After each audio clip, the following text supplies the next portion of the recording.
예, 안녕하세요. 세뇌 탈출입니다. 지금 뭐 석유 쪽이 좀 큰일이 났죠. 그 사우디의 그 세계 최대의 석유 처리 시설이 다운이 되고 또 사우디의 또 다른 유저원이 공격을 받고 그래서 뭐 유가가 튀는 둥 안 튀는 둥 뭐 이런 얘기가 설왕설래 하는데 사실 다른 사람들은 다 튄다 그럽니다. 제가 다시 말씀드릴게요. 저거 별로 안 튑니다. 겁먹지 마십시오. 자, 오늘 그 사정을 좀 살펴볼까요? 이란이 드론 공격을 했다고 보입니다. 뭐 이란이 내가 했다라고 주장한 건 아닌데 일단 공격 자체는 우리 시간으로 14일 정오경이고요. 한 12시경이 되겠죠. 14일 오전 현지 시간으로 14일 오전 4시. 그다음에 공격 대상은 아브카이크 석유단지. 이게 저 그 걸프만이죠. 저기 사우디아라비아 반도의 오른쪽에 그 파리 바게트팡처럼 길쭉한 거 거기 끄트머리에 있는 아람코 석유 기지입니다. 거기에 탈황 정제 시설을 공격했다 그러고요. 그다음에 또 동시에 리야드 사우디아라비아의 수도 리야드 인근의 유전 크라이스 유전을 공격했다고 합니다. 이런 드론은 대당 한 2천만 원, 뭐 3천만 원쯤 하는 거고요. 상당히 하이테크예요. 아무튼 이거를 지금 이제 미국 쪽에서는 배후가 이란이다 이렇게 점을 찍었습니다.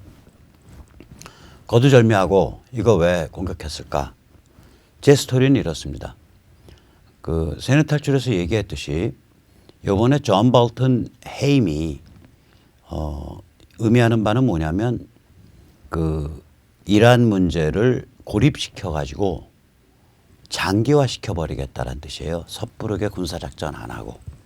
그러면 이란으로서는 견딜 수 없는 참 견디기 어려운 고통이 언제 끝날지도 모르고 계속 옥죄어오는 그런 상황이 되니까 못 참고 도발을 한 케이스라고 보입니다.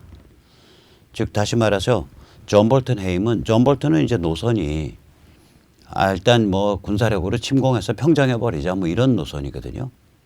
그런데 이제 존 볼턴 해임은 이게 뭐냐면은 이란을 경제 제재 이제 원유 수출 봉쇄시켜 놓고 아주 골병을 드는 그런 방식이 됩니다. 저는 김장 담기라고 보통 표현하는데 존 볼턴이 해임됐다는 뜻은 이란에 대해서 장기적으로 김장 담기가 이루어질 것이다 라고 예측되는 상황이기 때문에 이에 대해서 이란 측이 반발한 것으로 저는 해석을 합니다. 이런 공격이 일어나니까 미국의 반응이 이제 나오죠. 일단 예멘의 후티 반군, 여기가 이제 예멘 후티 반군이 친이란, 친북, 친중입니다. 예멘 후티 반군의 무장은 이란과 북한에 의해서 이루어지고 있습니다. 예멘 후티 반군이 거의 예멘을 상당 부분을 다 장악한 세력인데요. 이게 예멘이 아시다시피 사우디아라비아 반도의 서남쪽 끄트머리, 다시 말해서 그 아프리카의 그 뿔이라고 하는 호너 오브 아프리카를 마주보는 그래가지고 홍해의 초입이라 말이죠. 수에즈 운하를 이제 들어가는 그 홍해의 초입인데 이 예멘이 친이란, 친중, 친북이고 또 그 소말리아 옆에 그러니까 그 건너편 아프리카 쪽으로 건너편에 지부티가 친중이거든요. 그래서 이게 이제 그 중국이 세계 질서에 도발을 할 때 이렇게 해상 교통로의 요충지 그걸 영어로 초크 포인트라 그럽니다. 그때 초크는 CHOKE 뜻은 목줄기를 딱 잡아가지고 숨통을 잡아서 숨기를 막을 수 있는 그 급소 그걸 초크 포인트라 그러는데 이 해상 교통로의 이 숨통 요충지를 장악하는 그 전략에 의해서 진행됐던 일이라고 보입니다. 예멘 후티 반군은. 아무튼 후티 반군이 우리 소행이라고 말을 했는데 이게 뭐 500km, 600km, 700km를 가서 무기를 싣고 가서 때려야 하는 그런 그 말하자면 하이테크에 속하는 드론이기 때문에 배후가 이게 후티가 그냥 혼자서 못 만들고 배후가 이란이다. 그래서 폼페오는 배후가 이란이라고 불렀고요. 또 트럼프는 바로 여기에 대해서 처음 나온 반응이 국제 석유가 안 뛰도록 미국 저장분을 충분히 방출하겠다. 이때 이제 미국 저장분, 그걸 이제 영어로는 Strategic Petroleum Reserve, 그러니까 전략적 석유 비축분이라 그러죠. 그래서 그 양은 앞으로 얼마나 풀을지 양은 조절해야 되는데 그 미국이 어마무시하게 갖고 있어요. 약 7억 배럴 갖고 있을 거예요. 요번에 이제 그 원유 공급의 차질이 나는 게 일 한 500만, 600만 배럴 되니까 충분히 방출할 수 있는 양이죠. 얼마를 방출할지는 그 양은 결정해야 되지만 그 석유 가격을 충분히 안정시킬 수 있는 그 정도 양을 방출하겠다. 그렇게 트럼프가 트윗을 날렸고요. 그 반응을 넘어서서 트럼프가 몇 시간 전에 굉장히 무시무시한 트윗을 날렸죠. 한마디로 말하면 이겁니다. 풀 번역입니다. 사우디가 운영하는 석유 공급망이 공격받았다. 누가 범인인지 이미 근거가 있다고 우리는 생각한다. 범인에 대해 증거가 밝혀지면 군사 행동을 취할 준비를 끝내놓았다. 이 같은 사정을 이미 사우디에 통보했다. 사우디는 누구를 범인으로 생각하고 있는지 그 의견을 기다리는 중이다. 또한 사우디와 미국 사이에 어떤 조건과 원칙을 확립해서 공동 보조를 취할 것인지 사우디 측 입장을 기다리고 있다. 무시무시한 트위터예요. 한마디로 이 세뇌 탈출에서 말씀드려온 바와 같이 미국의 기본 전략은 중동 문제는 아랍인들의 손에 의해서 해라. 미국은 옆에서 거두는 역할을 하겠다. 그런 스탠스예요, 좀. 그런데 앞에서도 밝혔듯이 석유 가격 안정화는 미국이 주도하겠다. 이게 이제 이렇게 될 수 있는 이유가 그 1970년경부터 시작된 무지막지한 이슬람 석유 패권 시대가 끝났거든요. 중동 석유 패권 시대가 끝났다고요. 중동 석유 횡포 시대입니다. 한마디로. 중동 석유 횡포 시대가 끝나고 이제 미국이 이 그러니까 석유에 대한 안정적인 세계 안보 질서를 확립해서 그걸 조절할 수 있는 상태에 이르렀기 때문에 굉장히 쿨하게 중동 문제를 접근할 수 있게 된 거예요. 예를 들어서 이스라엘 수도를 예루살렘이라고 미국이 발표를 해준 거, 또 골란 고원에 대해서 미국이 저거 그 이스라엘 영토 맞아, 이런 발표를 한 거는 미국이 이 석유 가격을 지켜낼 수 있다.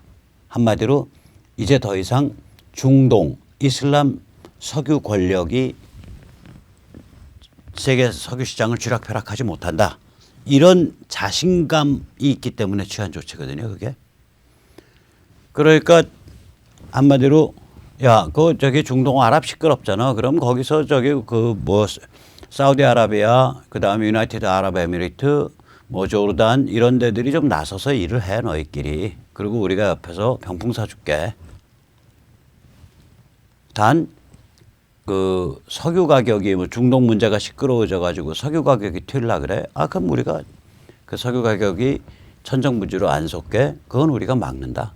이런 전략이에요. 그러니까 다시 말해서 이란을 지금 패려고 하는데 왜 내가 혼자 패야 되냐 이거지. 이거 너희들 문제인데. 네가 판단해서 네가 패겠다 그럼 나도 같이 패줄게요. 이제까지 이런 경우는 참 드물었어요. 보통 이 GCC 국가, 걸프 크라운 컨트리라 그러죠. 그 걸프만을 둘러싼 이제 이 왕국들, 제일 이제 큰 형님은 사우디고, 그 다음에 이제 대충 한 둘째 큰 집이 대충 저기 유나이티드 아랍에미리트 그리고 요르단을 꼽아요. 그 다음에 이제 세 번째 큰 집이 오만 정도를 꼽지만 오만이 석유가 안 나오죠. 그리고 이제 카타르, 바레인, 쿠웨이트 이렇게 해서 GCC를 보통 7개 국가를 꼽는데 이 GCC가 그동안 무슨 짓을 저질러 왔냐면은 영내의 안보를 책임지기는커녕 이 알카에다 같은 테러 집단에 뒷돈을 대줘 왔었어요, 왕실이. 우리는 건드리지 마. 가서 미국 패. 우리는 건드리지 마. 꼭 우리나라 구여권 범털들 하는 짓이랑 똑같아요. 내 밥그릇만 안 건드리면 니들이 나라를 망가뜨리든 말든 내가 니들 참견 안 할게. 딱 그거라고요, 이게 태도가. 그거를 지금 미국이 석유 권력을 이제 그들 손으로부터 뺏어갖고 안정화된 세계 석유 안보 질서로 확립하고 나니까 그걸 더 이상 못 참는 거지. 그렇게 안 내버려두죠. 야, 이거 니들 문제 아니야. 니들이 손 걷어붙이고 앞장서서 나서 그러면 우리가 옆에서 도와줄게. 지금 이 트럼프 메시지 가만히 보세요. 그 뜻이잖아요.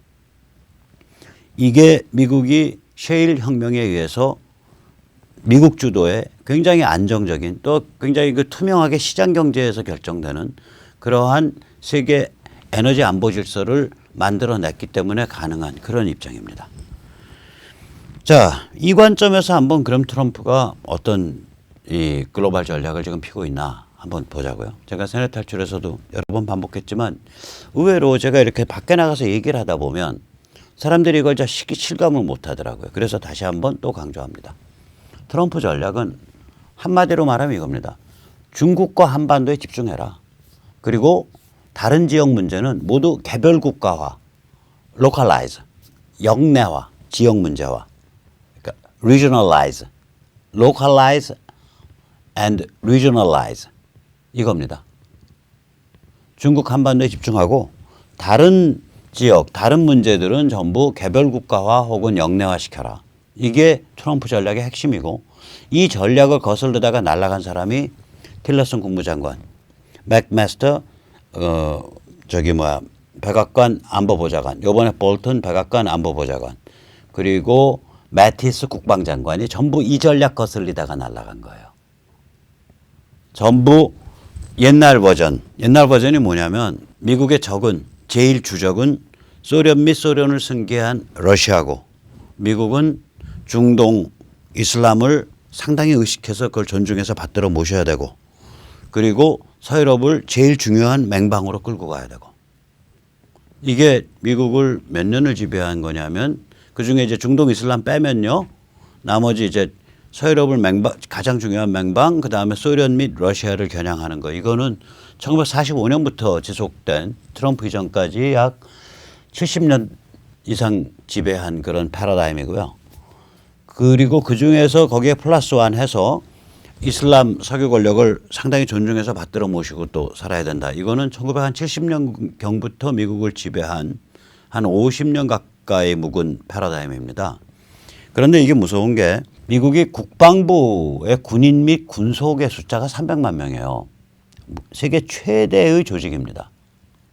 정부 조직이건 민간 조직이건 통틀어서 세계 최대의 조직이에요. 그게.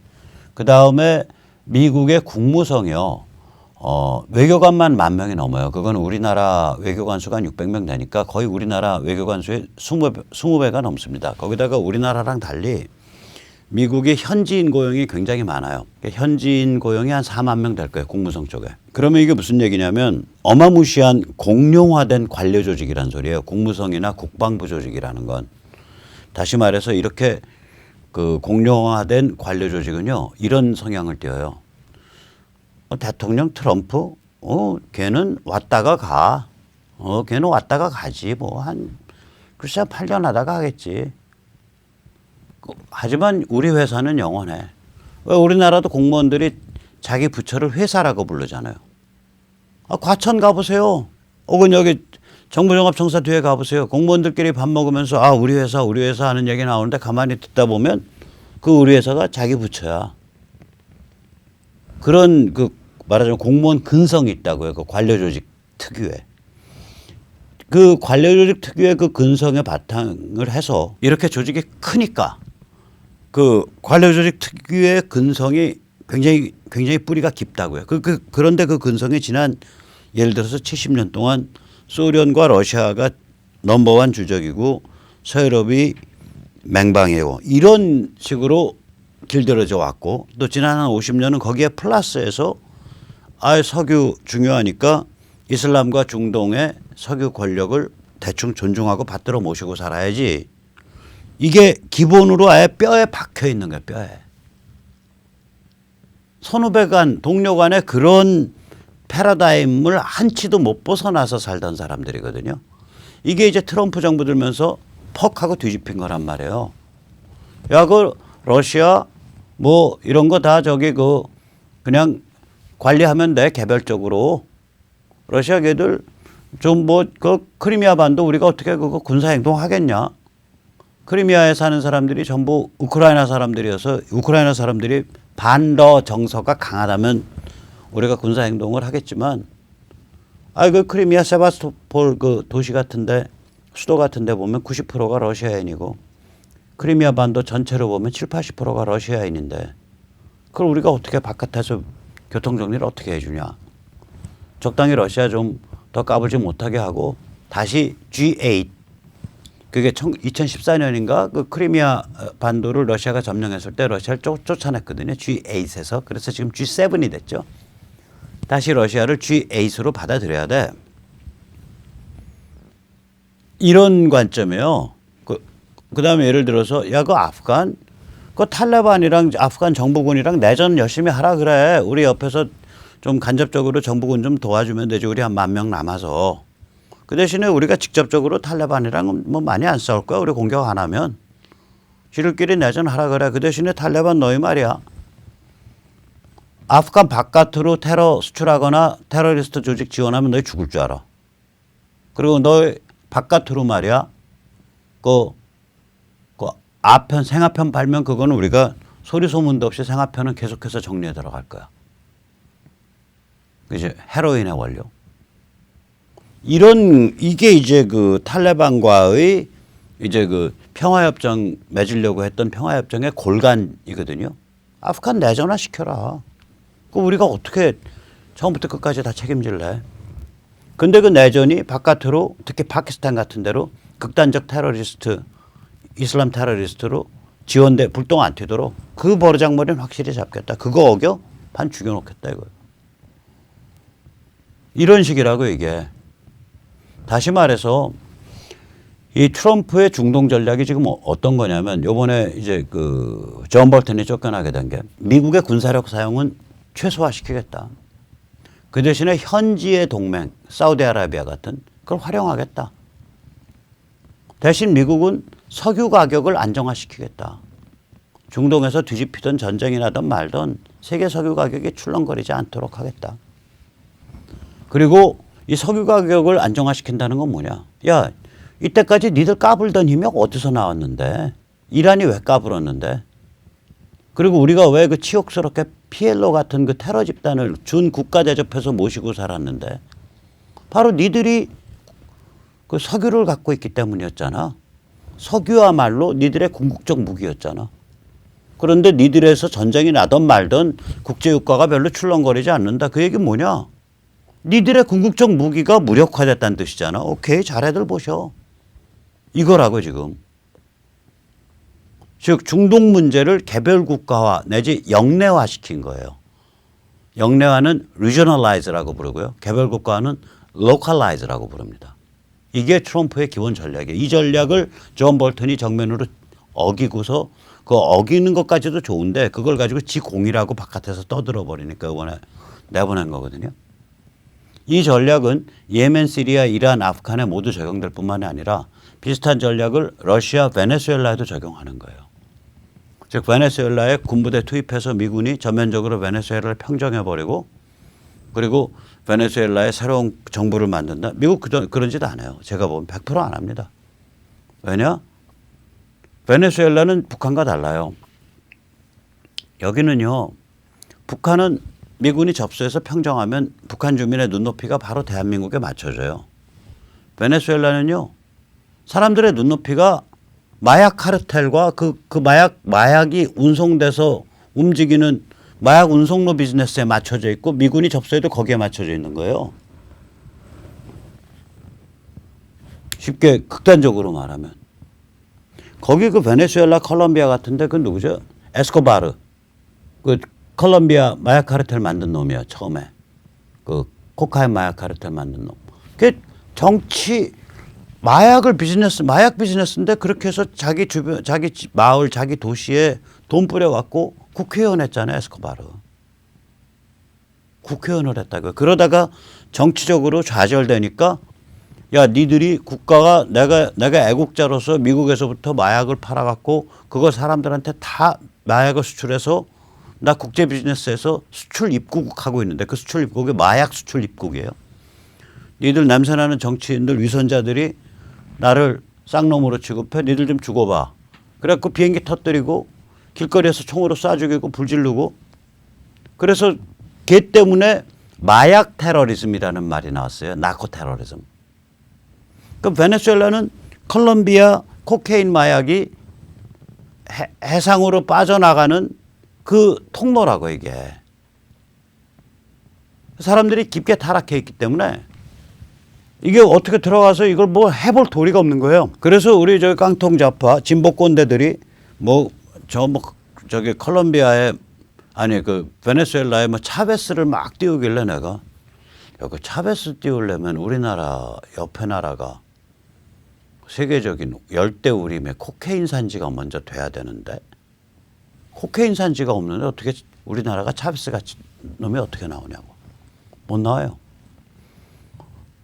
그러니까 그런데 이제 보세요. 그럼 자 이렇게 러시아, 베네수엘라, 예멘, 시리아, 이란, 아프간 이걸 다 개별 국가화 시키고 문제를 전부 지역 문제와 영내화 시켜가지고 김장을 담는단 말이에요. 섣부르게 군사작전 안 하고. 그럼 이제 미국이 그럼 군사력 포기하는 거냐. 포기는커녕요. 사상 최대 국방비 아니에요. 이게 지금 어떤 금액이냐면요. 지금 2020년 올해 10월 1일부터 적용돼요. 미국은 회계연도가 그 전에 4, 4분기부터 적용됩니다. 이 사상 최대 국방비 이게 얼마냐면 7,380억 달러거든요. 우리나라 돈으로 치면은 한 800조가 넘죠. 850조 될 거예요, 저게. 850조. 그렇죠. 그 사상 최대 국방비인데 저게 어느 정도 규모냐면